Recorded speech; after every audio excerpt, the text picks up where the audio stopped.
Hey there, happy October 1st. It's almost winter, which is not good. But fall is my favorite time of the year. So that's the good part, I guess.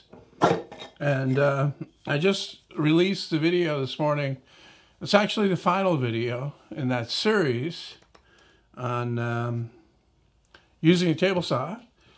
I know in the first video I said it wasn't going to be exclusively about safety, but that's kind of what it turned into, actually. It's not a bad thing. People are concerned about safety. Although apparently the videos don't get a lot of views. Well, see, this is part of, okay, me ending it today, I think I said everything that I wanted to say. And it also, I think it gave me enough videos in a sequence for my experiment. I wanted to see what effect that would have on my channel, which sounds kind of risky, but you know what? You can sit back all day and philosophize about what this will do or that'll do until you have the actual data to back up your assertions. You really don't know. You're just guessing. So it's been my contention all along that, especially on a woodworking channel like mine, an older one, that's been putting out projects consistently over the years, that it's not a good idea to put out daily content. Okay, so this will tell me exactly that that is the case. Indeed, the video that I put out yesterday, YouTube actually told me, most of your subscribers are not watching this video, buddy. They actually said that about the last video on this channel on measuring the frequency response of my speaker, which I expected, actually. I know that there are some viewers on this channel that are interested in that stuff, but for the most part, they're not. They're interested in woodworking. That's the reason why they watch this channel, and that's the reason why they watch my main channel, to watch woodworking type stuff and projects. So as long as I stick to that, I'll keep the view numbers within reason. If I deviate from that, they'll drop. Okay? So that kind of leaves me in a quandary because I want to do more speaker projects, and not just builds, but that kind of stuff there where you're actually testing stuff. Because after I did I did the shop speaker, not the shop speaker, the office speaker, I brought it back in and hooked it up in my office, and then I installed that equalizer that I talked about, that equalizer APO, and went through the routine of getting that tuned up. And that was a little bit of a, luckily there are videos that show that kind of stuff, so I use that as my guide. I had a little hiccup there. You had to change one setting in the equalizer thing so that it would work with Windows 10. Otherwise, it wasn't having any effect. So I did that, and everything was aces. Sounds much better. It really flattened out the response. And it also took into account the room, okay? Because you're doing a measurement from my seating position while I'm editing the video. And so it's equalizing the room as well, the room interaction, the reflections and all that, right? So you get peaks and dips and so on from room reflections, so that kind of leveled that out. It also killed that 4K, and I think it was 8K or whatever, 9K peak in the response. Anyway, I'm losing you guys because you didn't tune in to listen to me talk about this. While I'm on a roll, I'll talk about something else you're not interested in. That's the cameras. While I did that video yesterday, I bought a new lens for the camera that I use here for this. It's a different focal length. It's a different brand. It was cheap, okay? It was used. I thought, good idea to get this thing cheap and used to use in the shop. It gets covered with dust and all that. Save the better ones for something else, or even sell them for most of the money I pay for them. Anyway, so the colors were different. The white balance in especially was different. So I just brought out all 4 of the cameras that I mainly use here in the shop. Well, the 3 along with this one. And I matched up the white balance. I put a thing here, and you don't care about that. So I'm going to stop talking about that. So I talked about the backsplash in the video that nobody watched, the last video. I haven't done anything with that because I've been busy doing these other videos.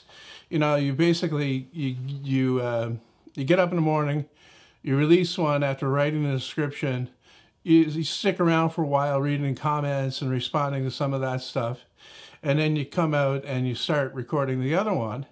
And the more you get into that, the more it can go both ways. It can take less time or it can take more time. Because my tendency when I get into that stuff is to make the things more elaborate and, you know, let the production value, you know, paying attention to specific details go up and up and up to the point where it's taking too long to produce these things.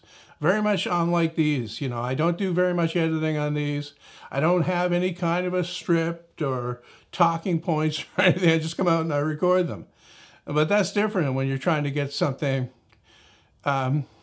you know, said in a way that's really, okay, you try to make it as understandable as you can. Okay, it's not like, okay, a lot of people simply don't listen to what you say. So the least number of words that you can use to get the thing said that you're trying to say, the better, because they're simply not listening. So you have to try to condense it as much as you possibly can, right? And I haven't got all day to stand around talking, okay? So I haven't finished the backsplash. I haven't restarted on it as well.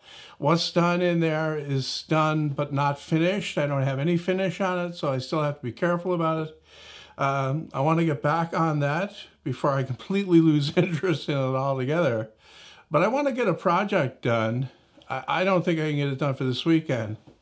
I was thinking about making a box. I bought Dexter on Blu-ray to watch. I had it on DVD, but the quality wasn't great. And so I wanted to, you know, watch it over again, but I wanted it on Blu-ray, so I bought it. And it came in this box, and, you know, the typical thing, like it's 24 discs, right?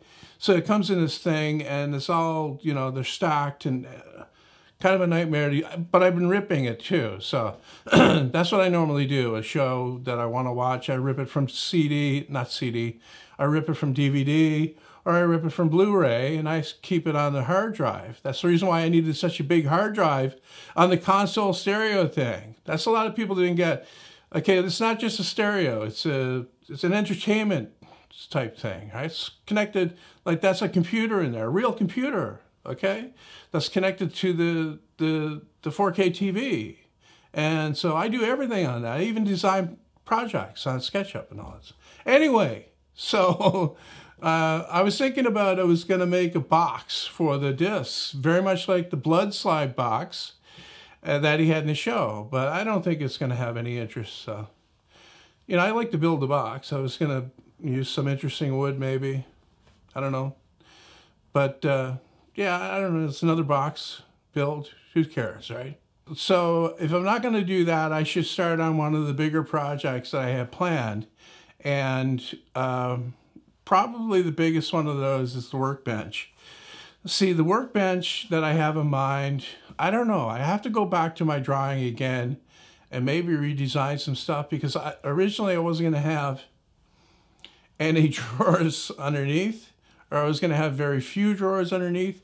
But now I'm thinking that the whole thing needs to be drawers underneath, and they need to be nice shallow drawers to put everything that's currently on that tool board up there into those drawers. All right, so you open the drawer, very much like those mechanic tool chest things. So I was thinking that maybe the best strategy would be to design a wooden version of one of those mechanic toolbox type things, all right, and make that, and then build or design the workbench to fit around it.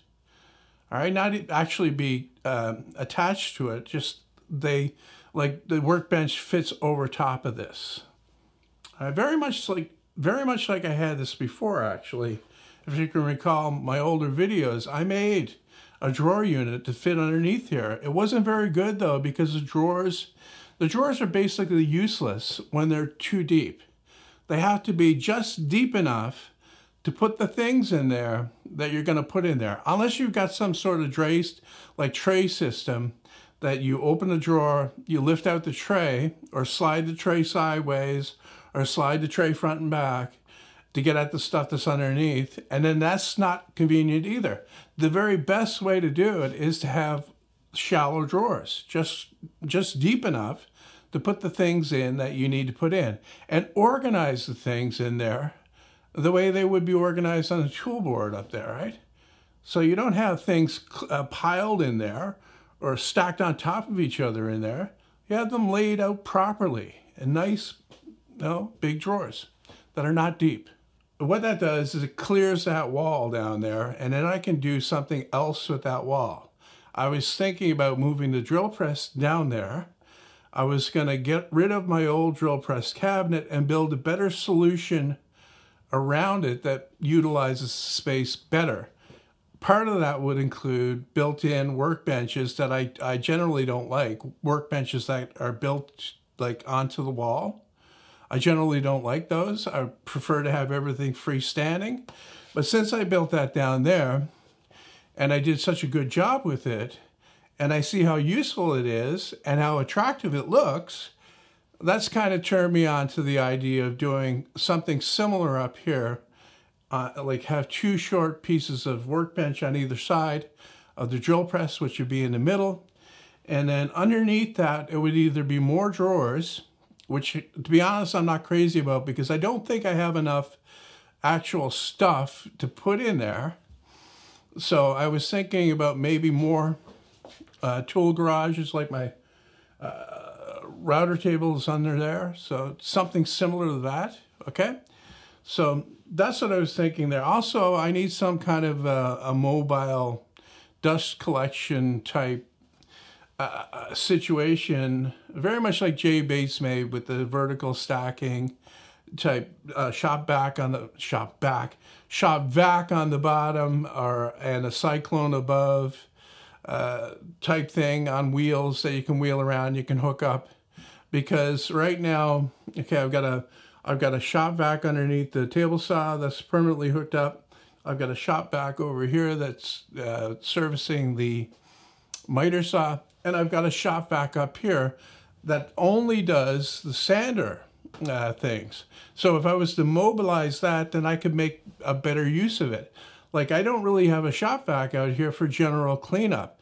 Like, if I've got dust down inside a drawer or anything, I have to blow it out. I can't suck it out. I don't have a vacuum for that. So thinking about that as well. But I think the next thing will be that mechanic style toolbox with mine doesn't need a top, but I would make a top for it. Okay, so it would be a standalone project, very similar to the ones you buy, say at Home Depot or whatever. Lots of drawers in there, shallow, maybe on drawer slides, maybe on ball bearings drawer slides, maybe on wooden type ones to save money. Maybe that would be an option there. What did they use, an X?